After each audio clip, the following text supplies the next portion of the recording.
my prediction kind of fell through. So it looks like there might be a hybrid model going back around. Some of these places um they don't have enough space. So a lot of people are actually happy to hear that, where they're like, okay, 3 days a week or something like that. So like I was telling some of my guys that I've been working with, I'm working with like 4 or 5 dudes, you know what I'm saying? I said, man, I'm trying to keep y'all out that lion's den. I just came out the restroom, man, and this dude he didn't even hardly wash his hands. Got to playing with his hair and everything, and went right into the lunchroom. Like it's epidemic. It is insane the stuff I'm seeing people do. I seen another guy. He came, I'm washing my hands. He comes out the stall, flush the toilet, come out the stall, and basically just and and see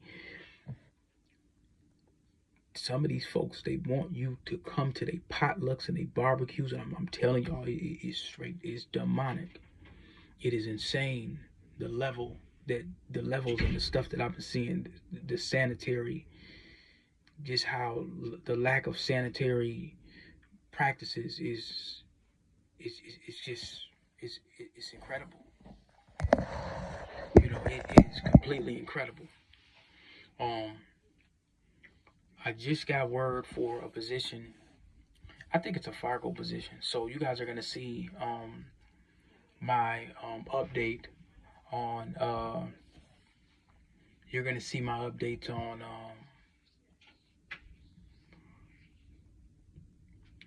Train of thought kind of thing. It's an account processor position, and this specific position, it's not really IT. But for somebody, if you're just looking for something, it might be maybe 25, $30 an hour or something like that. But if you're just looking for something, and you're just trying to just get back in the game and just get in the door where you could probably apply for those, you might want to consider that.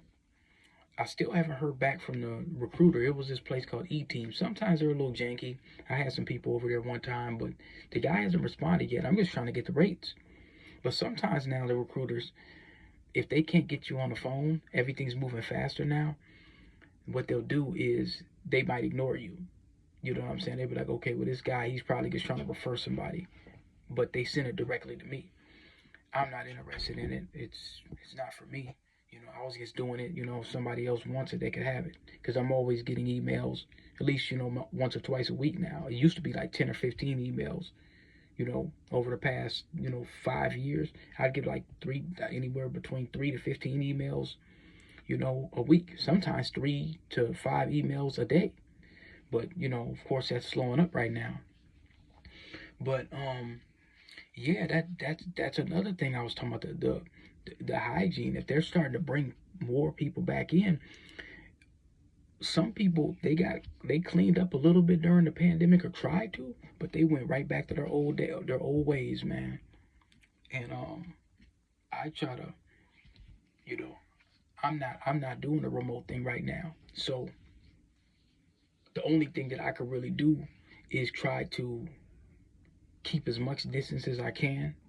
Um, I feel like I'm being, my space is always being encroached. But sometimes what you're gonna have to do is just get up from your desk when you're working and whatnot, and go to different floors and move around, and you might be able to have to just go talk to other people from time to time, because my thing is whenever there's a big crowd or something, I leave. I don't do the crowd thing. I never like crowds. I don't do the crowd thing. I had to get up there, and if it's a whole bunch of people and they get swarming, I don't like that. I immediately move. I've never liked that because I just never thought it was necessary for that many people to be surrounding me. If I feel surrounded or whatever, I'll just get up and walk out. I'll go do something else. Because I don't need all that, especially if I'm sitting at my desk and I'm eating or something. That's just too much. I don't need all that breath and everything around me. I just got to think about that. Especially people I don't know or whatever. No, don't crowd me. I don't like being crowded. Don't crowd me. So, um, but that's kind of some of the things that you might run into or whatever. That's why I'm trying to do my best, with whatever positions that I hear about.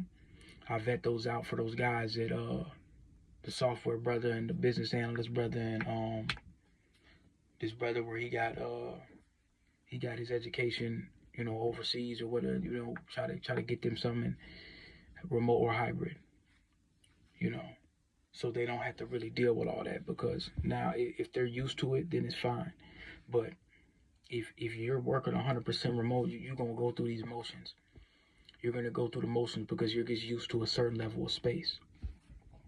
So I'm trying to think of any more new developments that I need to tell y'all about. There's a story where I told y'all about the Cuban lady that was kind of breaking down her history. I'm going to do a story on that. I got the Fargo story. Well, not Fargo. It was the director story of the brother that was